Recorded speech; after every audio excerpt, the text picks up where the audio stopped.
भारत का सेवा ही बस काम है।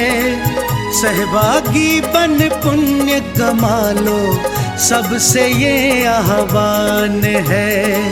प्रणम्य सागर गुरु महाराज की सोच का ये परिणाम है। सहभागी बन पुण्य कमा लो, सबसे ये आह्वान है, सबसे ये आह्वान है। अरहम योग प्रणेता ने ये पावन दीप जलाया है। साधर्मी का बने सहारा, बीड़ा ये ही उठाया है, बीड़ा ये ही उठाया है। चलो उन्हें खुशियों से मिलाए, बड़ा पुण्य का काम है। सहभागी बन पुण्य कमा लो, सबसे ये आह्वान है, सबसे ये आह्वान है। जीवों के भोजन का प्रबंधन, असमर्थ बच्चों को शिक्षा, रोजगार की करें व्यवस्था, मांगे ना कोई भिक्षा, मांगे ना कोई भिक्षा। अरहम जीव दया भारत बस करती ये ही काम है। सहभागी बन पुण्य कमा लो, सबसे ये आह्वान है, सबसे ये आह्वान है। गाय धरा पे रहे सुरक्षित, गौशाला है बनवाई। जीव जंतु की भोज व्यवस्था सुंदर रूप से करवाई, सुंदर रूप से करवाई। साधर्मी भूखा ना सोए, रखना सबका ध्यान है। सहभागी बन पुण्य कमा लो, सबसे ये आह्वान है, सबसे ये आह्वान है। साधर्मी रोगी के इलाज को हम मिलके हैं करवाते। जाने कितने असहायों को राशन घर में पहुंचाते, राशन घर में पहुंचाते। लक्ष्य हमारा उन चेहरों पे लानी बस मुस्कान है। सहभागी बन पुण्य कमा लो, सबसे ये आह्वान है, सबसे ये आह्वान है। दान धर्म ही साथ जाएगा, बाकी सब तो धोखा है। पुण्य के भागी बन जाओ, ये बड़ा ही पावन मौका है, बड़ा ही पावन मौका है। जुड़ के जीवन सार्थक कर लो, पावन ये अभियान है।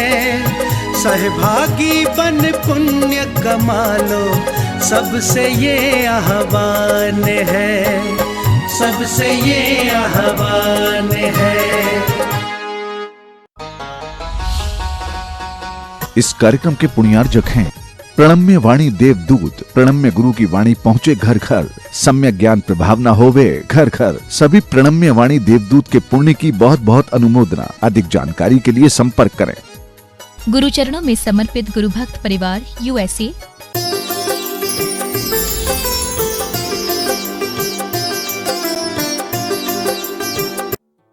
ओम अरहम नमः। श्री तत्वार सूत जी अध्याय 8 के आज का सवाल प्रतियोगिता के विजेताओं की घोषणा में आप सबका स्वागत है। सबसे पहले टीम आपके पुण्य की अनुमोदना करती है कि आपने इस प्रतियोगिता में भाग लेकर अपने ज्ञान में वृद्धि की और स्वाध्याय को चुनकर अपना क्षयोक्षम बढ़ाया। हम आशा करते हैं कि आप इसी तरह हमारे साथ जुड़े रहेंगे और भी ज्यादा लोगों को इस स्वाध्याय से जोड़ेंगे। अब बिना विलंब के मैं आपको ले चलती हूँ भाग्यशाली विजेताओं की ओर। ये विजेता हमने सभी सही उत्तर देने वाले लोगों में से कंप्यूटर के द्वारा निकाले हैं। सभी विजेताओं को मिलेंगे आकर्षक अरहम ध्यान योग गिफ्ट हैम्पर। कक्षा 1 के विजेता हैं पन्ना बहन शाह गुजरात, सुनीता जैन किशनगढ़, संगीता जैन कामा। कक्षा 2 के विजेता हैं अर्चना जैन सागर, करुणा जैन मुजफ्फरनगर, शोभा जैन मध्य प्रदेश। कक्षा 3 के विजेता हैं स्मिता शरद शाह महाराष्ट्र, नीता जैन मेरठ, प्रदीप जैन रायपुर। कक्षा 4 के विजेता हैं शशि जैन मुजफ्फरनगर, सुमन जैन रोहतक, पद्माजा वैज्ञानी महाराष्ट्र। कक्षा 5 के विजेता हैं नीरज गंगवार मुंबई, कल्पना जैन इंदौर, अनुभा जैन इंदौर। कक्षा 6 के विजेता हैं किरण जैन सिंगौली, सूरज जितेंद्र सालगिया पुणे महाराष्ट्र, सुमन चुगले महाराष्ट्र। कक्षा 7 के विजेता हैं अनुज लता जैन जबलपुर, हर्षवर्धन महावीर जामरे धाराशिव, राजरानी जैन चेन्नई। कक्षा 8 के विजेता हैं पूनम जैन गाजियाबाद, अंकुर जैन गाजियाबाद, डॉक्टर रुचि जैन जयपुर। कक्षा 9 के विजेता हैं सुनीता पाटिल बेलगावी, सन्मित अशोक गांठ कोल्हापुर, साधना जैन दमोह। कक्षा 10 के विजेता हैं सुमन जैन बड़ौत, उषा जैन वाराणसी, वरुण जैन दिल्ली। कक्षा 11 की विजेता हैं श्वेता जैन वसुंधरा, सरोज जैन मुंबई, शकुंतला जैन धर्मपुरी। कक्षा 12 की विजेता हैं ऋतु जैन दिल्ली, प्रतिभा जैन बुल्ढाना, शारदा जैन शारदा। कक्षा 13 के विजेता हैं कल्पना जैन हजारीबाग, निधि जैन सागर, अलका अशोक सिंघई भोपाल। कक्षा 14 के विजेता हैं सुमन जैन दिल्ली, रेखा जैन सहारनपुर, ज्योति शीतल कुमार जैन मुंबई। कक्षा 15 के विजेता हैं सोनाली जैन प्रतापपुर, हर्षिता जैन सिरौंज, दीपा शाह मुंबई। कक्षा 16 के विजेता हैं रुचि जैन विदिशा, निरंजन प्रेमचंद देवलसी अकोला, पीनल जैन आमा। कक्षा 17 के विजेता हैं भारती पत्रवाले कोल्हापुर, रबीता जैन इंदौर, सनिग्धा नितिन कुमार दोषी पुणे। कक्षा 18 के विजेता हैं अर्चना जैन राजस्थान, संतोष जैन प्रीत विहार, अमोल देसाई कोल्हापुर। कक्षा 19 के विजेता हैं मधु जैन यूपी, संध्या जैन इंदौर, वस्तुपाल जैन उदयपुर। कक्षा 20 के विजेता हैं अनीता जैन जबलपुर, मंजुला जैन ग्वालियर, कुसुम जैन फरीदाबाद। कक्षा 21 के विजेता हैं मीनू जैन दिल्ली, विद्या जैन उदयपुर, आस्था जैन न्यू दिल्ली। कक्षा 22 के विजेता हैं श्रीमती संजना जैन आगरा, श्वेता जैन कोटकपुआ, रीता जैन गाजियाबाद। कक्षा 23 के विजेता हैं पर्णिका शाहदारा, अनीता जैन सहारनपुर, मीना जैन जलगांव। कक्षा 24 के विजेता हैं शीला जैन मुजफ्फरनगर, ऋतु जैन यूपी, वैशाली अंबेकर बुल्ढाना है। कक्षा 25 के विजेता हैं शैला गांधी सोला कंजौलिया, विनोद कुमार कंजौलिया इंदौर, श्रीदेवी वर्धमान सेंदुरे गोवा। कक्षा 26 के विजेता हैं रंजना भौरा जयपुर, अलका बड़जातिया इंदौर, सरिता जैन मुजफ्फरनगर। कक्षा 27 के विजेता हैं चित्रेश जैन भानपुरा, शशि जैन भानपुरा, कुसुम जैन छिंदवाड़ा मध्य प्रदेश। सभी विजेताओं को बहुत बहुत शुभकामनाएं। हम आपके मंगल भविष्य की कामना करते हैं और भावना भाते हैं कि आप इसी तरह मोक्ष मार्ग पर आगे बढ़ें। ये तृष्णा का गणित कभी भी छूटेगा नहीं और ये बढ़ता ही रहता है, बढ़ता ही रहता है। अब ये जन्म जन्म की तृष्णा का जो गणित पड़ा हुआ है हमारे भीतर, इसको हम कभी भी भरपाई करना चाहें तो इसकी भरपाई हो नहीं सकती। इसलिए जो बुद्धिमान लोग होते हैं उन्हें समझ लेना पड़ता है, तृष्णा न जीर्णा वयमेव जीर्णा, भोगा न भुक्ता वयमेव भुक्ता। भोग कभी नहीं भोग पाते हम ही भुगत जाते हैं। जिसे बोलते हैं कि आदमी दूसरों को चुकता करने चलता है, खुद ही चुक जाता है। नहीं समझ आया? जैसे कभी आप किसी से कोई उधार लेने जाओ, किसी से चुकता करने जाओ और रास्ते में कुछ ही आपके साथ एक्सीडेंट हो जाए, चुक गए।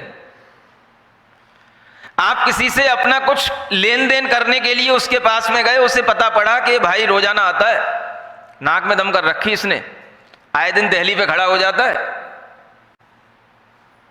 पैसा दो, जो लिया था वापस दो, चुकाओ, कर्ज वापस दो। और जब आदमी तंग आ जाता है तो आप देखते हो कि दुनिया में अनेक केस हो जाते हैं। क्या कर देता आदमी? बोले यार इससे एक बार छुटकारा दिलाओ, जिंदगी भर का छुटकारा मिलेगा। तो क्या करता है वो? उसको चुका देता है। वो आदमी जा रहा था पैसा चुकाने के लिए, उसने उसको ही चुका दिया। बोले झंझट ही खत्म। अब भले ही वो पकड़ा जाए, जेल में पड़ा रहे, लेकिन उसका एक सिरदर्द खत्म कि इसको चुकाना है, इसको चुकाना है। ये बड़ा सिरदर्द है। अगर आपने किसी से उधार लिया है, आपको किसी से उधारी लेनी है, तो आप उसके चुकाते चुकाते चुकाते चुकाते भी बूढ़े पड़ जाते हैं और वो चुकता नहीं है कुछ भी।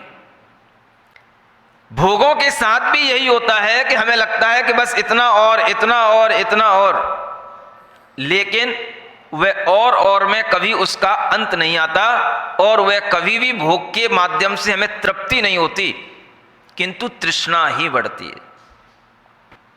इसलिए कह रहा था, तृष्णा के लिए कोई भी अच्छा शब्द इंग्लिश की डिक्शनरी में नहीं मिलता है। बताओ कुछ है?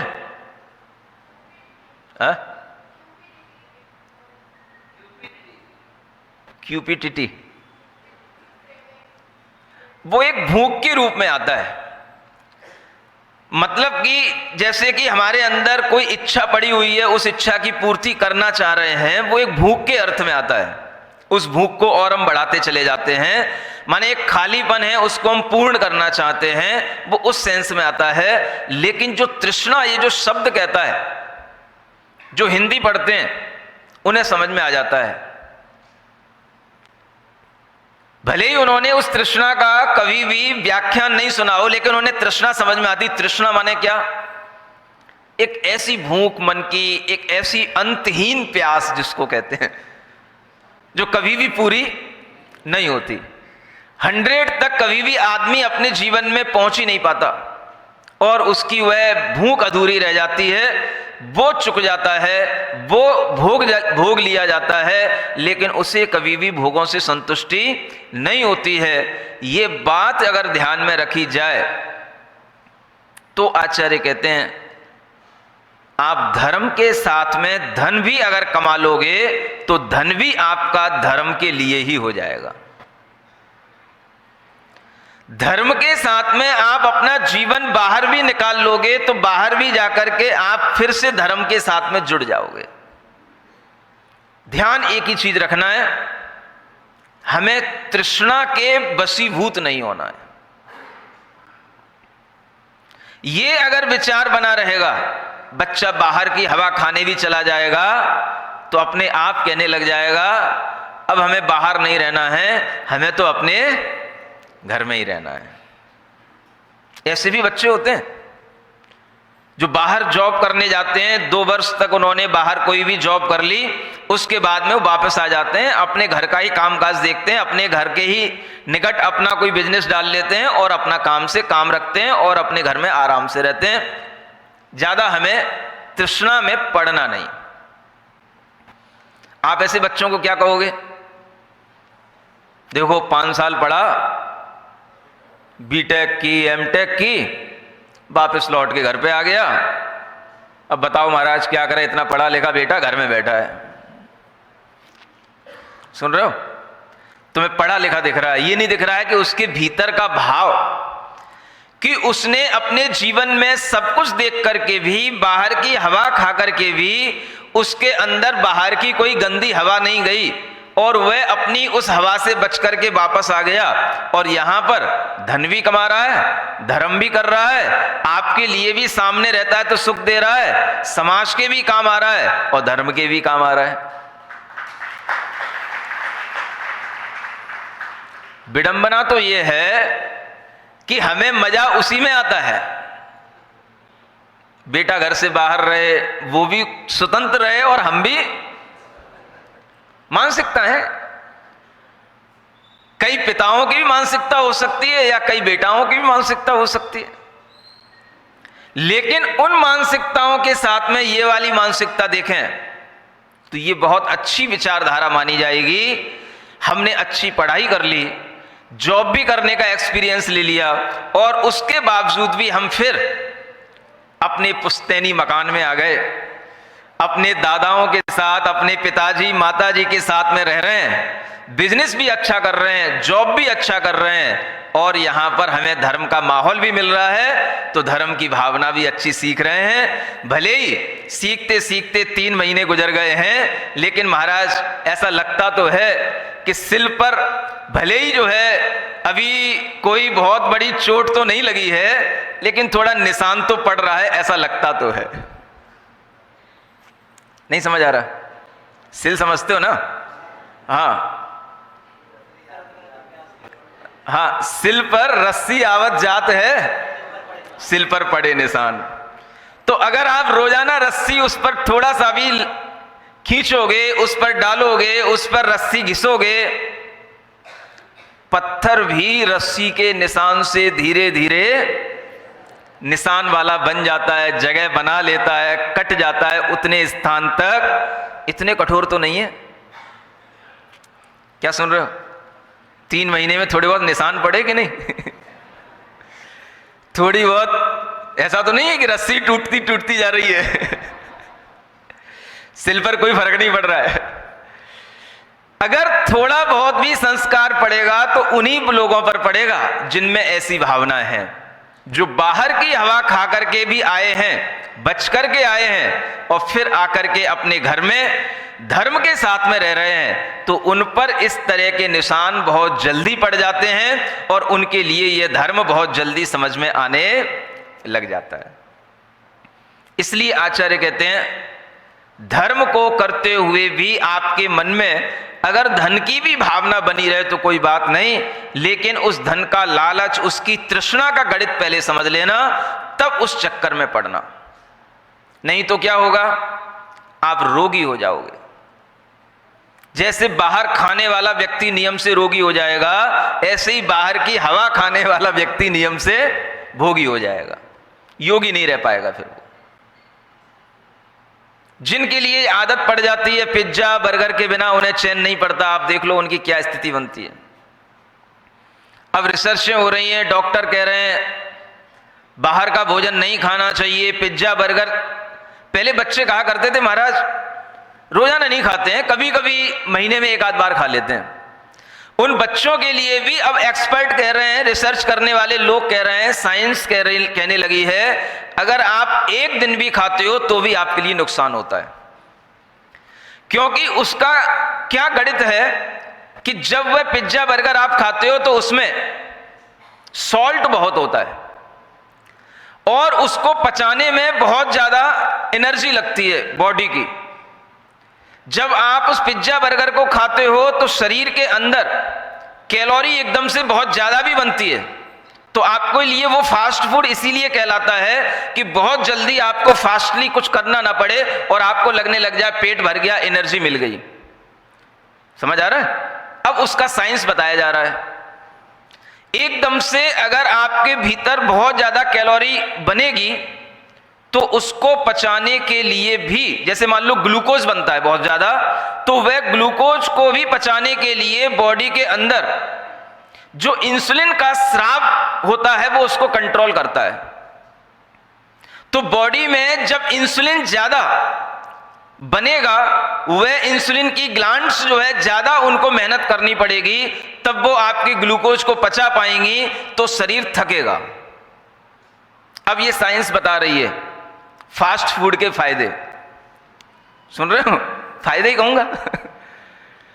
शरीर थकेगा किसके लिए? उस कैलोरी को एब्जॉर्ब करने के लिए शरीर थकेगा। और जब शरीर थकेगा तो क्या होगा? आपको जरूरत से ज्यादा नींद आएगी, असमय में नींद आएगी, और धीरे धीरे जब आपके शरीर में ये थकान बढ़ेगी तो फिर क्या होता है? थकान बढ़ने पर फिर उसे बहुत जल्दी भूख की इच्छा होने लग जाती है, फिर उसे फिर से खाना पड़ता है, और जब वो फिर से खाता है तो फिर उसके साथ यही प्रोसेस चलता है। इसलिए पिज्जा बर्गर खाने वालों को बार बार खाने की इच्छा होगी, भूख ज्यादा लगेगी, और वह भूख नहीं होती है, वह शरीर का एक इम्बैलेंस सिस्टम है जो आपको बार बार भूख लगाएगा, जिसके कारण से आप फिर इन्हीं चीजों को खाएंगे, मोटापा बढ़ेगा। और इस तरह की भूख के कारण से ही मोटापा बढ़ता है। मोटापा बढ़ा तो समझ के चलना डायबिटीज भी नियम से हो ही जाएगी, क्योंकि ग्लूकोज जब ज्यादा बनने लग जाता है और इंसुलिन उसमें पर्याप्त मात्रा में उसे काम में नहीं आती है, तो फिर वही जो असमर्थता है उसी का नाम डायबिटीज है। शरीर का जो ये असमर्थता हो जाती है, बस वही एक डायबिटीज का रूप ले लेती है। और फिर इस तरह से जब यह भूख ज्यादा लग रही है, डायबिटीज हो गई है, मोटापा बढ़ गया है, तो फिर आप अब अपने शरीर को कंट्रोल करने के लिए कभी सोचो कि हम एक आसन कर लें, व्रत कर लें, तो अब डॉक्टर कहेगा नहीं, आपको बार बार खाना है, थोड़ा थोड़ा खाना है। अब डॉक्टर आपको व्रत भी नहीं करने देगा।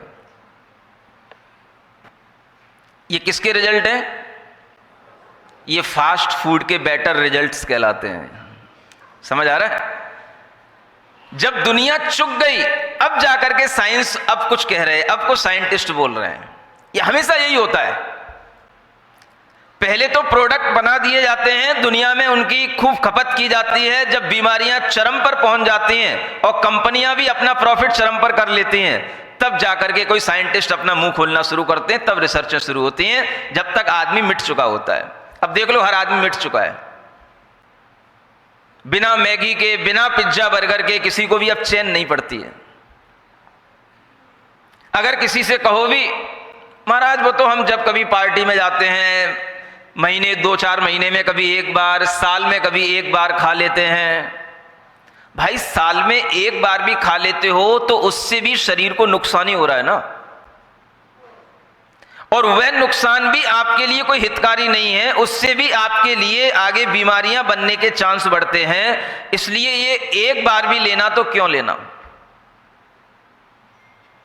हिम्मत नहीं होती, बाहर जाना पड़ता है, घूमने जाना पड़ता है, लोगों के साथ रहना पड़ता है। बिना पिज्जा बर्गर खाए, बिना मैगी खाए, बिना चाउमीन खाए कैसे काम चलेगा महाराज? और कभी कहीं कुछ नहीं मिला तो भूखे मर जाएंगे। तो भूखे मर जाएंगे, लेकिन जहर खा करके जीवन जिएंगे। ये जो ज्ञान भीतर से काम कर रहा है, बस यही ज्ञान बाहर की हवा के साथ जब काम करने लग जाता है तो फिर वह धर्म से वंचित कर देता है। इसलिए जो बच्चे बाहर की इस हवा से बच जाते हैं, बाहर का नहीं खाना, तो वे धर्म कर पाते हैं। शरीर स्वस्थ रहेगा, मन अच्छा रहेगा, धर्म करने का मन बनेगा। और जिनके अंदर इस तरह की आदत पड़ चुकी है बाहर का खाने पीने की, तो फिर वह धीरे धीरे रोगी होंगे, धर्म करने का भाव धीरे धीरे चला जाएगा।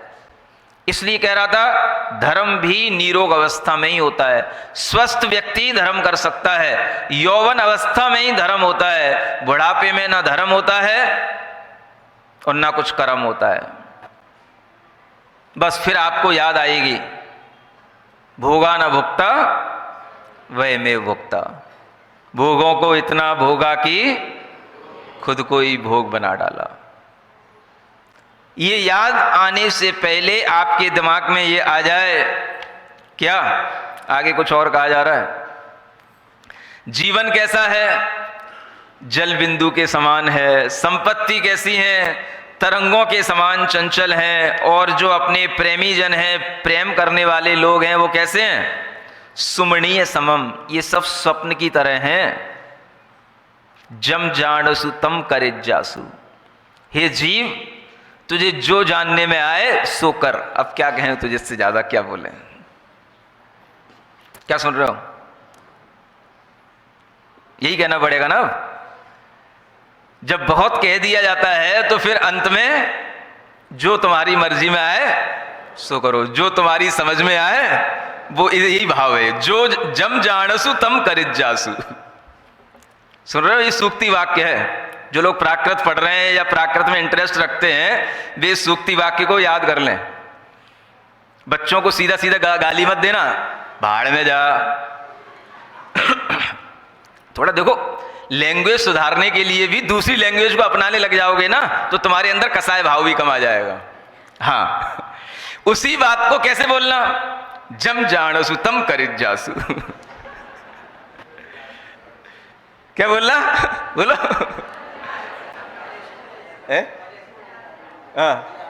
हाँ, जो जानो सो करो।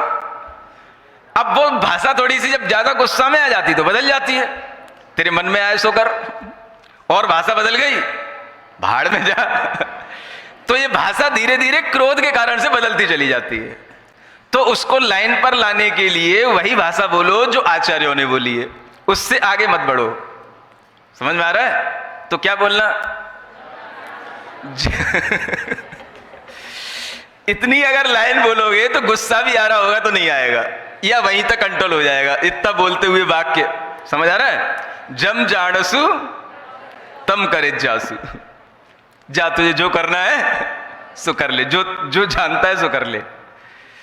इस तरह के अगर विचार मन में आते हैं, तो अगर इस तरह की शब्दावली का प्रयोग किया जाए तो वो हमारी कसायों को भी कम कर देते हैं। इसलिए इस गाथा से सीख लेना। और जो अंतिम 45वीं गाथा में कहा गया है, बात वही कही जा रही है बार बार। संज राग जल बुब्ब ओब में जीविये या जल बिंदु चंचले।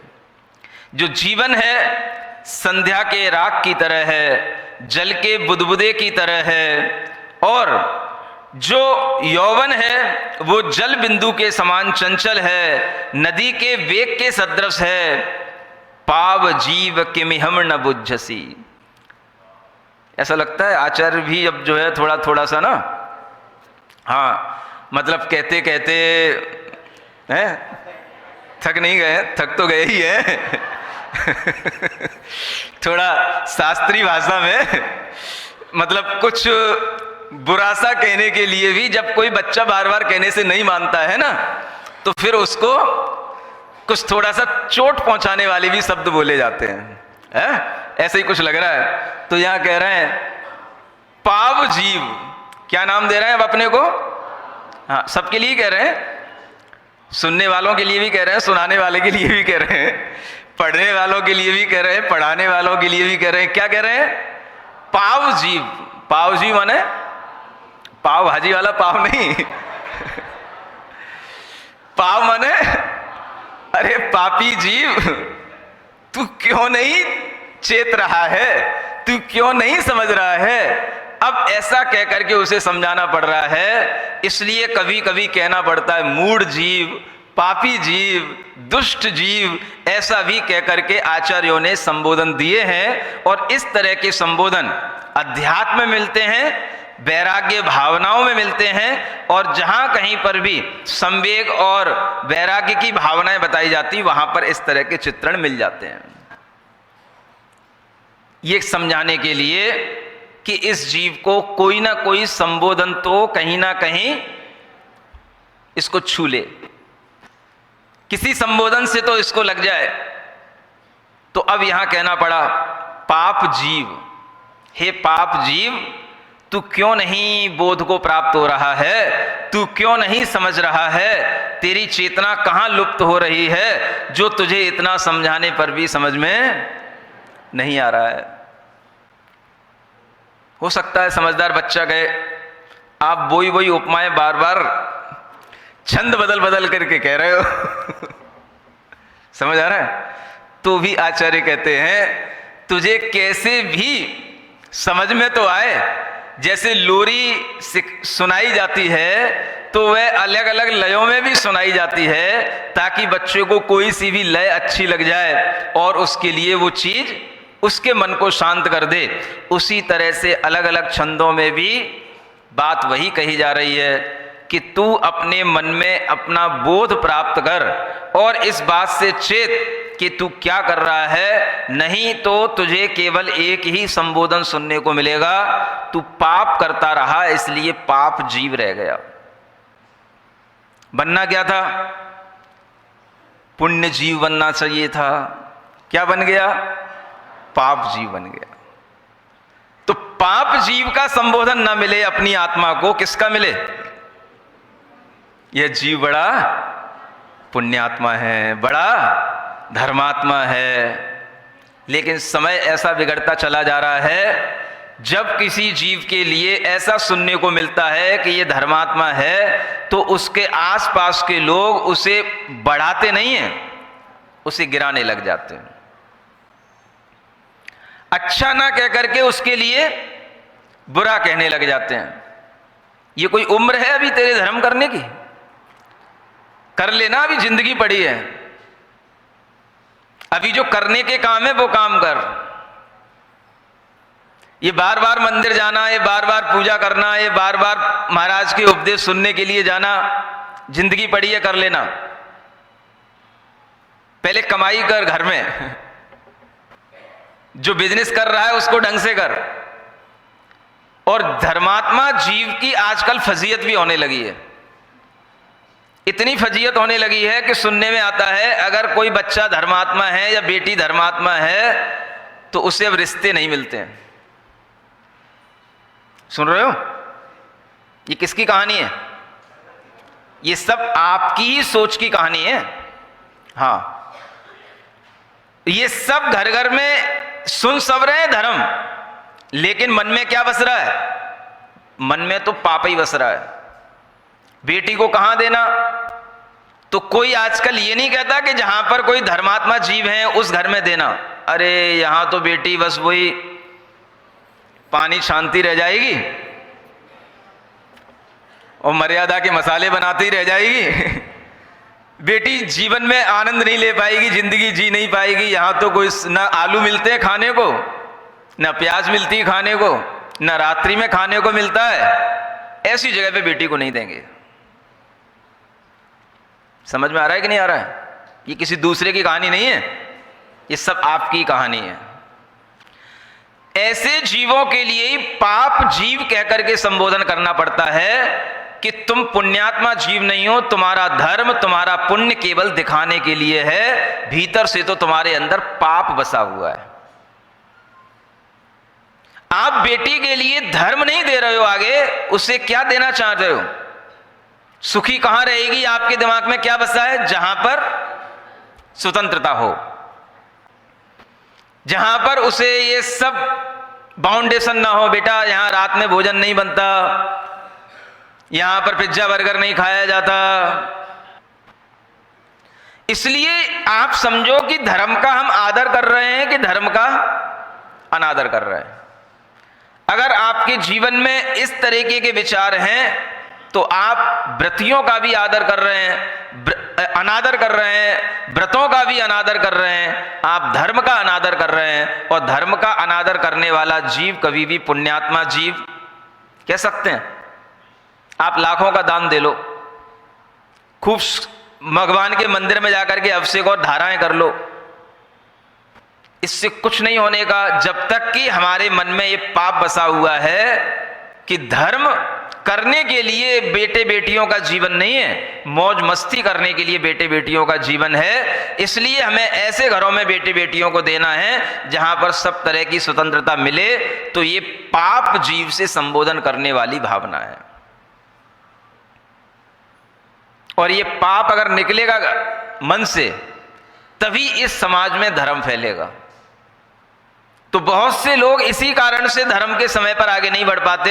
हमारे बच्चे छोटे हैं, उनकी शादी नहीं होगी, महाराज अगर हमने व्रत ले लिए, प्रतिमा ले ली, तो क्योंकि देना ही नहीं चाहता कोई अपनी बेटियों को।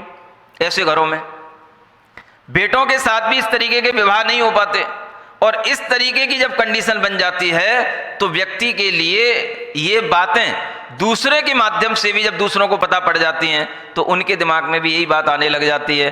तो धर्म का अनादर इसी का नाम है। इसलिए ये संबोधन माने आपको अपना जीवन अगर यौवन अगर इस तरह की उपमाओं के साथ दिखाई देगा तो आपको धर्म की महत्ता आएगी, और धर्म की महत्ता आने पर ही आपको लगेगा कि वास्तव में अगर जीवन जितना बचा है तो उसे पुण्य के साथ जिया जाए, धर्म के साथ जिया जाए। पाप के साथ जी करके हम ये संबोधन न अपने लिए अर्जित करें कि हमें ये सुनना पड़े, पाप जीव किमियम न बुझसी। ये कितना बड़ा संबोधन है, और ये पाप भाव इसी का नाम है। इसलिए अपने मन के अंदर ये विचार करो कि हम भीतर से धर्म कर रहे हैं, भीतर से धर्म की भावना है, या केवल हमारी भावनाएं अपना केवल बाहर का धर्म और बाहर का स्टैंडर्ड बनाने के लिए है। आज धर्म भी एक स्टैंडर्ड की वस्तु बन गई है। धर्म करने से भी स्टैंडर्ड बनता है। अच्छा दान देंगे तो स्टैंडर्ड बनता है, अच्छी बोलियां लेंगे तो स्टैंडर्ड बनता है।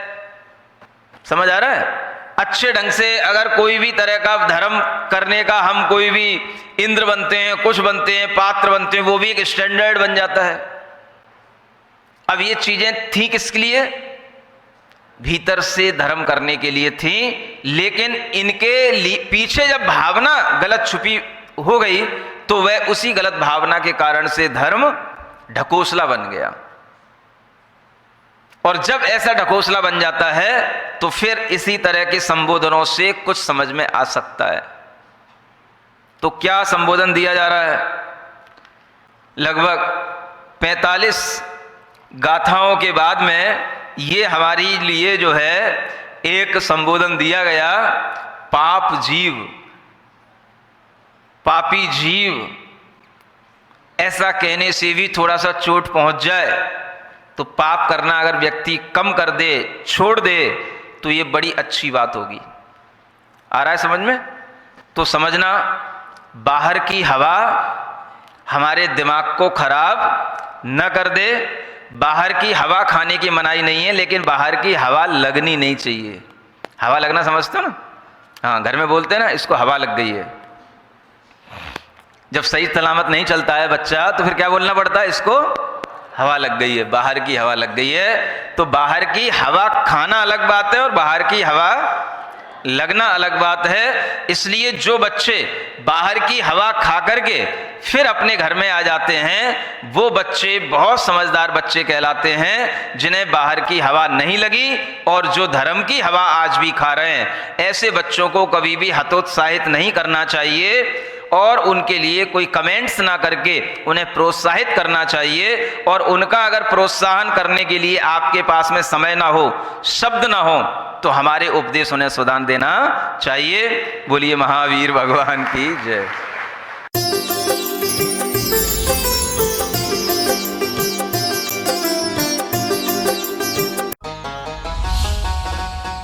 इस कार्यक्रम के पुण्यार जग थे प्रणम्य वाणी देवदूत। प्रणम्य गुरु की वाणी पहुँचे घर घर, सम्यक ज्ञान प्रभावना होवे घर घर। सभी प्रणम्य वाणी देवदूत के पुण्य की बहुत बहुत अनुमोदना। अधिक जानकारी के लिए संपर्क करें। गुरु चरणों में समर्पित गुरु भक्त